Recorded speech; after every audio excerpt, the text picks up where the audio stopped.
All right, so let's take a look at a really, really simple redux example.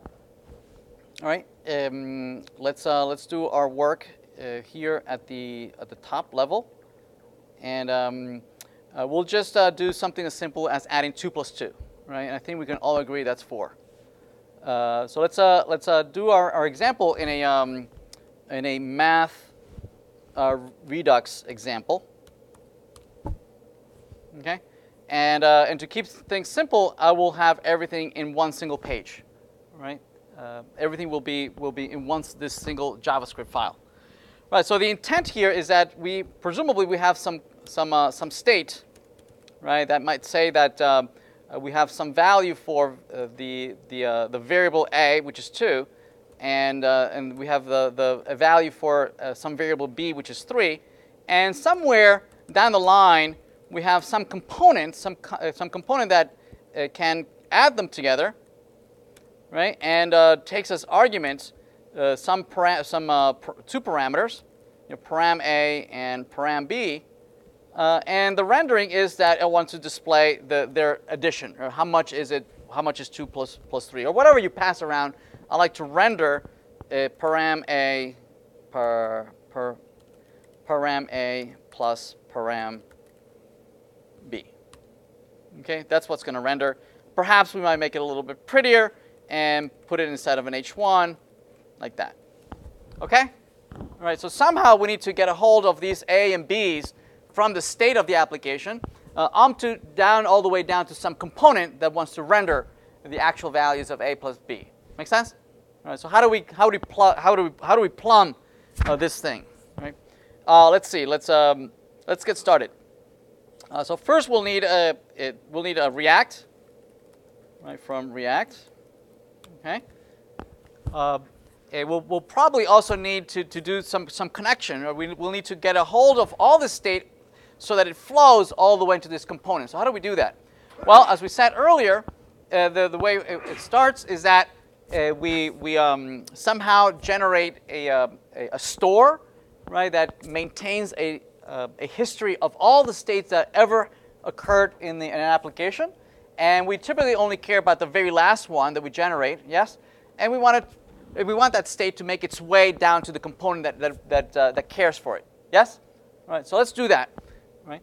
So we need to create a store. Right. So here's our store. Right. And the store is created using the function, the redux function called create store. Okay, which we don't have, so we'll need to import that. So we'll import create store from redux. Okay, so the create store responsibility is to map or produce the next state, right? Calculate what the next state should be. Right? But right now we're gonna make it really, really simple. It's going to be always the same state, right? And I have it right here, right? So we'll call this maybe initial state. Initial state. Okay, that's the initial state. So somehow we're going to plumb or connect somehow that initial state all the way down to these two parameters, right? So the create store takes as argument some function that calculates what the current state is. So here's our function. That is always going to return, for now, right? It's always going to return this initial state.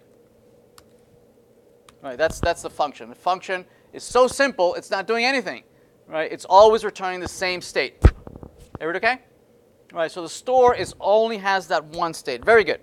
The next thing is that we need to grab that store and provide it to the rest of the application, right? So that the state starts flowing through the application and it makes it all the way down to presumably our component over here. Yes? All right. So let's do that. So we need to create a provider, right? The provider is going to be the top level element that takes the store and then it provides it to the rest of the application. Okay. So this is going to be obviously we need to render this somewhere. We're probably going to render in our index. So let's give this a name as the math redux, right? It's the name of the file. So math redux, our meany little application, I'm calling it math redux.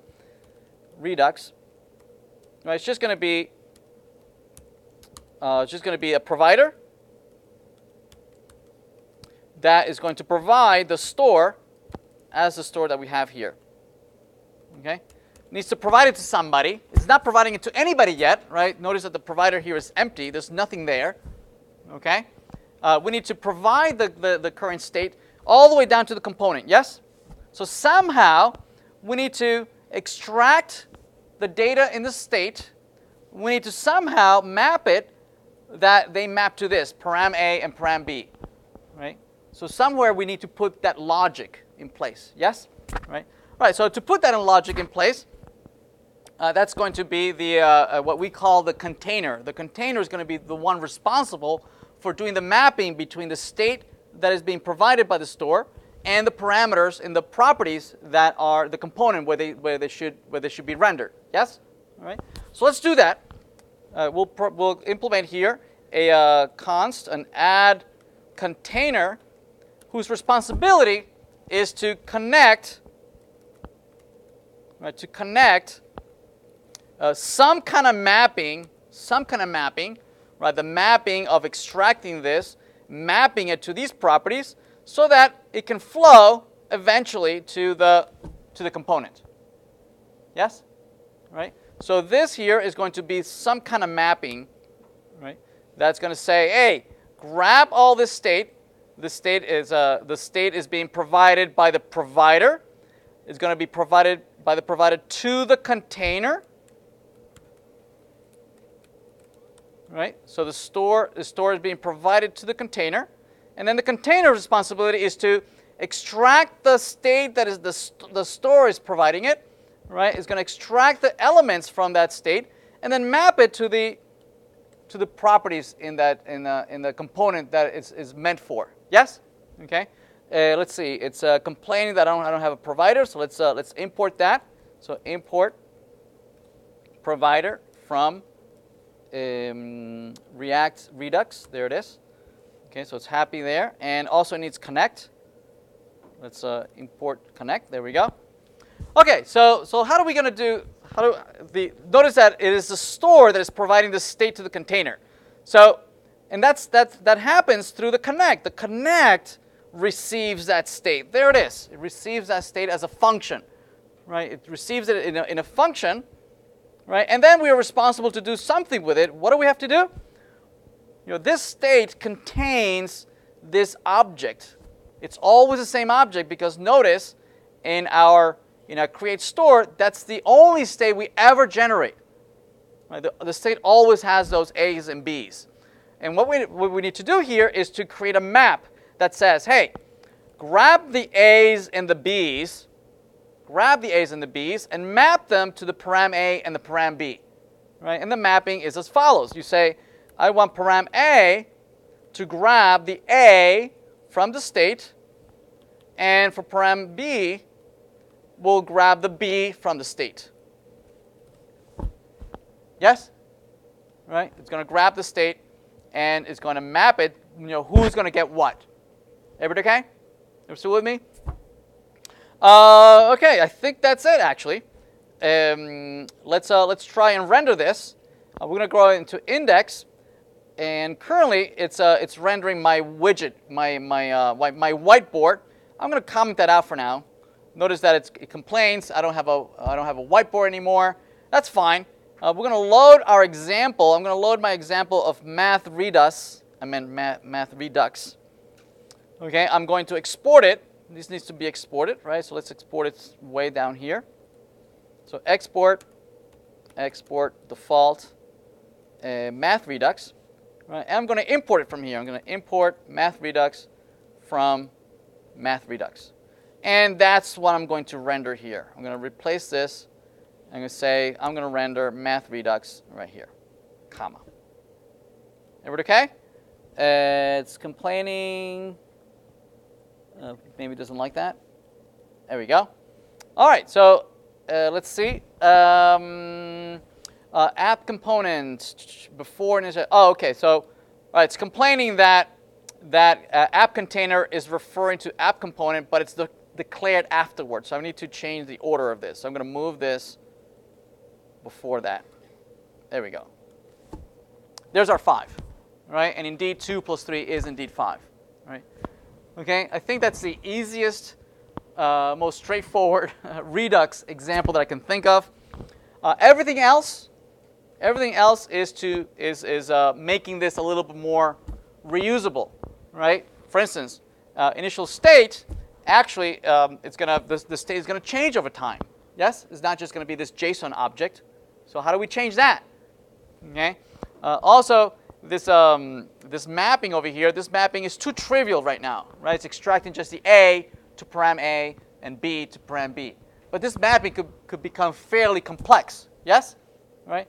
So let's break this out a little bit, right? So I'm going to break this out, and for instance, what we're going to do here is that instead of this function living right here, I'm going to break that out. I'm going to call that function my reducer. Const reducer is going to be equal to this. So I'm going to copy that. Oops, copy, paste it here, and I'm going to call this the reducer. Yes? Right? And if I go back, it still works. All right, so I haven't broken anything. Right? And this reducer right now is just returning this one state, but it can change over time. It could get pretty big, right? So it probably warrants its own file. So I'm going to move it out. I'm going to put it under a reducers directory. So we'll call here the math reducer, and I'm going to paste it in there, and I'm going to export it. I'm going to say export default reducer. So that means that now I can access it from this outside of this file. Yes? So I can go back here, and now I can import my reducer from reducers, math reducers. Okay, maybe I'll give it the same name, math reducers. Oops. Paste. There it is. What the? And now I can remove that, and I now have my reducer in a separate file. Everybody okay? If I go back, it's still 5. All right, so I haven't broken it yet. Plus, other couple of things here is that typically we don't want the component and the container right here. Right? Ideally, these would exist in a separate file as well. Yes? So let's move them into a separate file. Right? So for instance, I'm going to move the component and the container into a separate file. Copy. And for now, I'm just going to put it in the containers. This will be add, and this will be add container. And in here, I can paste that. Right? And I'm going to export the container. So export default, and then add container, so that I can now import that from here. You can say import the app container, app container from containers, app container. Why doesn't it see it? Oh, add container. Add container. Add container. There it is. So I no longer need this here. Right? I can remove this from here. So my Redux now has become very, very simple. Right, notice still 5. Yes? And I could go a little further.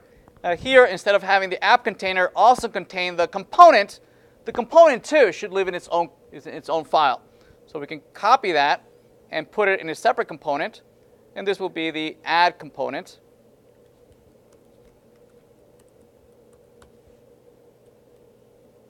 So we can paste that in there.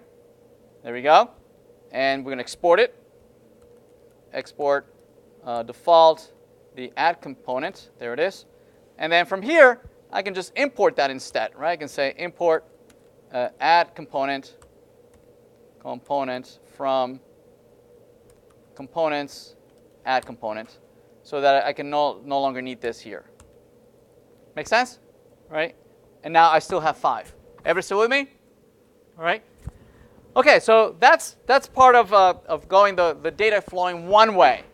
right? It is the reducer generating, right? The reducer, the reducer generating the data and then making its way to the component. Another change here that is also very useful. Instead of having this connect, having this embedded function in here, okay? More commonly, we would grab that function and we would put it in a separate function out here, const, and we call it maybe the state to property mapper, right? And would be equal to that function over here, okay? Which right now is just coming back with this simple map of mapping these two properties, right? And then we can use this state to property mapper and just replace it right here. Everybody okay? Yes? If I go back and refresh, it's still 5. Yes? Okay. The complication starts when you go the other way around, right?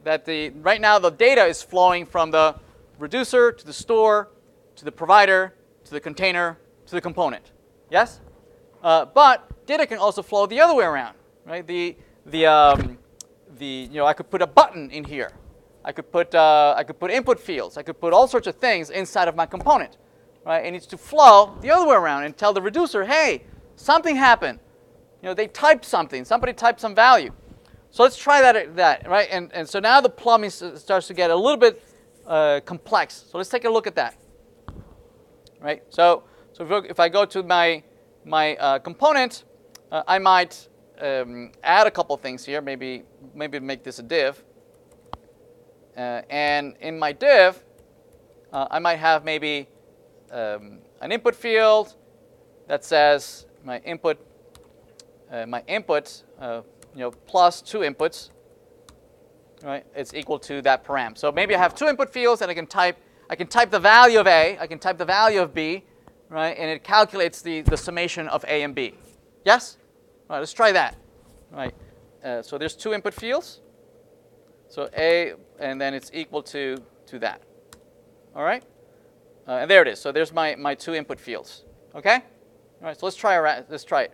So what we'll do is that we'll need to notify that our current internal state changed, but we are a stateless component.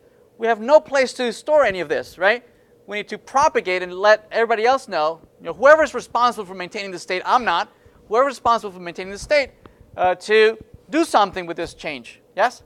So we'll do that. We'll say, I'm going to grab, first I'm going to initialize the value to be param A, and the value of this input field also to be the param B.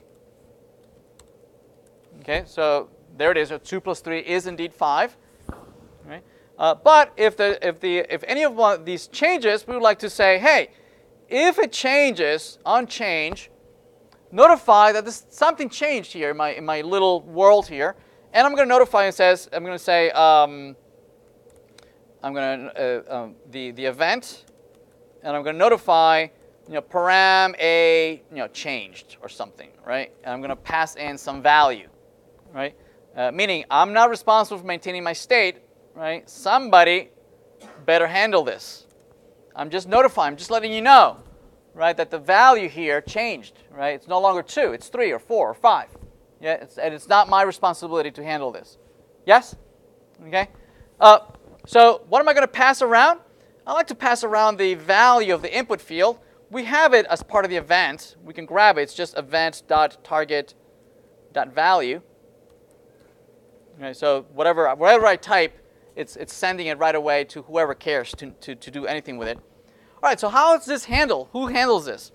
Well, remember, the only thing that the component ever talks to is its container. Right? Notice that the container is responsible for providing the data. Here's a container, right? It's responsible for giving it the properties that it's expecting. Correct? Yes? That's where I get my param A and where I get my param B. Right? It is the container who extracts it from the state and then lets me know. Everybody okay? Right? But now we have to go the other way around. It is now the component who's telling me something. Right? Before it was just the container telling the component what to do. Now the component is telling the container, hey, something happened. Okay? And it's telling us through where? Through this function. Okay? I need to map that function to talk to the reducer, right? To send the changes to the reducer, to dispatch this event to the reducer, and let the reducer know, hey, the state needs to change because the values change. Something needs to happen, and only the reducer is the one who could possibly do anything about it. Okay, right, right. So just like there was a mapper,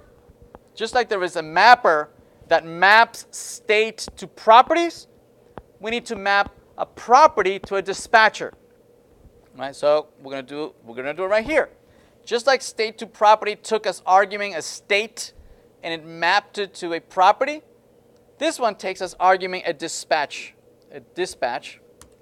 function, right? That we can call to notify the reducer that something happened, right? That something happened. So for now, we're just going to say that the dispatcher is going to map.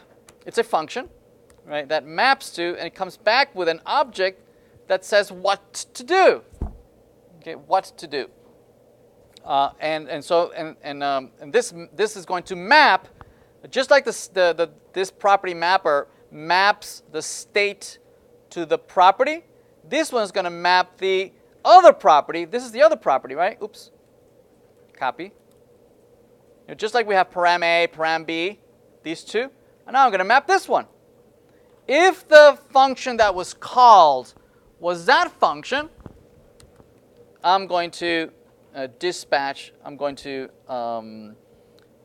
do a colon, and this maps to dispatcher dispatch function. Okay? Oops. Am I missing something here? No, that's it. Okay. Unresolved variable. No, that is the argument.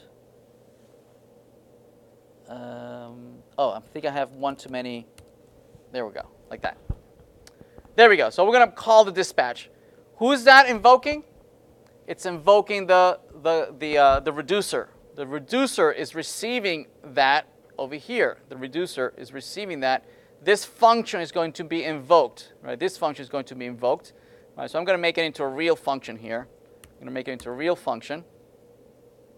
Right? And I'm going to do a return. Right, I'm going to do the return so that I don't break anything. I still have 2 plus 3 is 5. Right, before I had an implicit return, yes? But I changed it to an explicit return.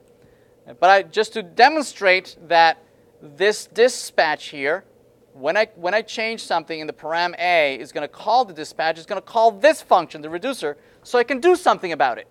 So I can do something about it, right? So I'm going to put here an alert. Reducer. Oops. Alert. Okay, so let's go back. All right, so this is the param. If I change something, oops, actions must be a plain object. Use oh, I never sent an oh, remember that type is I need a type. I need to pass an object, at least an object that has at least a type. So dispatch has to at least have something that has type, some bogus value. Okay. So if I change something, notice that it does the alert. See that? That function is being invoked every time I change something, right? It invokes it. See that? It changes. It calls that function. And I can pass it stuff. I can pass it enough information for the reducer to know what to do. What do I do with this new value? Right? What do I do with this new value? Right? I could say, hey, the action is actually that you are that A changed. A changed. And what's the new value for this A? I can pass you the new value. New A is equal to what? Is this is the function that's being invoked, right? This is the function that's being invoked. And when it's invoking, notice that it's passing something. You see that? It's passing the value. See that? Right? So I can receive it right here. A. Right? And so new A would be equal to this A that I'm passing as an argument. Okay? And so internally, the reducer can decide what to do with that. All right, so we go back to the reducer. What do I do now? Well, the reducer is receiving as an argument here. Notice that we left it empty, but really it has two arguments in here. It receives the previous state, and as a second argument, it receives whatever I pass here in my dispatch. Right? So the first argument is whatever the state used to be, but the second argument is whatever the dispatch passes along. Right? And so it's passing an object that has two arguments, two properties, a type and a new name, a new A. So I can use that to drive the logic of my reducer with the set second argument, right? And usually that second argument, we refer to it as the action. All right, the alert is annoying. I'm going to remove that alert. So now that action has a type, doesn't it? Right, it has a type. I can do a console. I can do console log action and see what that looks like, right? Let's save that so that I can do an inspect. I can look at the console. Right? If I change this, notice that type A changed and the value is 23. See that? Right? If I change this, notice that it's changing all the time, 24, 26, 22. Whatever I type here, it goes back. Notice that the state still stays at 2 because the reducer is always returning the same state. It's not changing. Okay? Right? But I know that the type that came in is changed. I can now drive some logic here. I can say, hey, if the action.type is equal to A changed, right, then instead of returning the initial state, right, instead, what I'm going to return is what? I'm going to return the new A, right, the new A. So instead of returning A equal 2 and B equal 3, I'm going to say A is going to be equal to this action.new A, and B, I'm just going to leave it the way it was. It'll be state.b. So I'm going to leave B the way it was. I'm not going to change it. Okay. Another fix here is instead of having this initial state right here, we can just say that the initial state is just going to be the initial state like that, and this always returns state. Right, this is kind of like our default, right? All right, let's go back, and let's try it again. So this will be 3. So it's working, sort of. So notice that it's not adding, right? It's appending, right? Because it's interpreting that as a string, not as an integer, right? So that's fine. We can fix it. Notice that new A is indeed a string, right? So we can change that. So this will be maybe parse int. Right, like that. So let's try it again. So if I have 22, indeed is 25. Yes? If you type in a letter into a parse int. Yeah, I'll throw an exception. Yeah, like J. That's ignoring. And I'm having an error somewhere. Okay? And it's not actually adding. Are you okay? Right? Obviously, same thing would happen if I change B. Right, so if I go back to the component, I can do the same thing of, param A, this would be param B changed. Yeah? And I can do the same thing with this param B. Here's the on change. And I'm going to notify, call param B with the new value, copy. Yes? Right? I can go back to my container and add the dispatch here.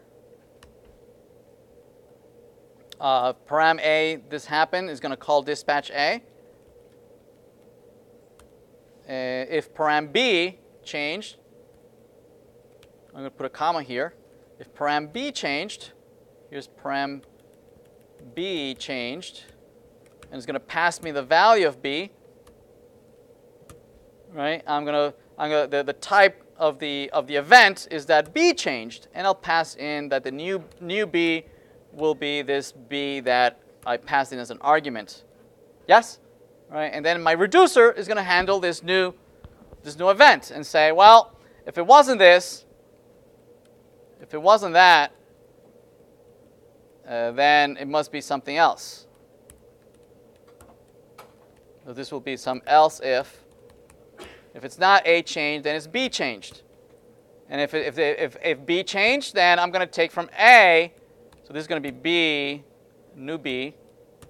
And for A will be the original value of A. Yes?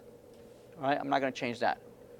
So if I go back, if I refresh, I can change now both. So 33, 24, I can change either one, and it works.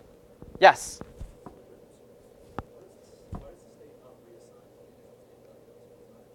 That only happens the first time it's called. It's used like a constructor. Yeah. Yeah. And now notice that we're using if and else if, but more typically we would use a switch. Okay, and it would make it much more readable, right, than using ifs and if else. Yes. You always have to set the state like that. What if you only wanted to change one key of the state? You have like a state with a lot of values. Oh, you can always copy. You can say the ... state, and it copies everything else. Yeah, we used it for arrays, right? And so the ... just copies all the attributes, and then you can change the one you want. Yeah, and we'll do that. Okay. All right. Yes. You do this without the switch statement. I've done redux before, and I don't remember ever writing a reducer with a switch statement, but I'm not sure if that was a part of Saga or not. Yeah, I don't know. I mean, you need to parse. Always make the logic be based on some action type of how it gets dispatched and how it gets rendered. Maybe you have like a state machine that's a little more complex, right? That's handled by some JSON object that you can configure outside of the reducer, which is pretty cool. Yep. You always have to drive the logic based on some action type. Yep. All right.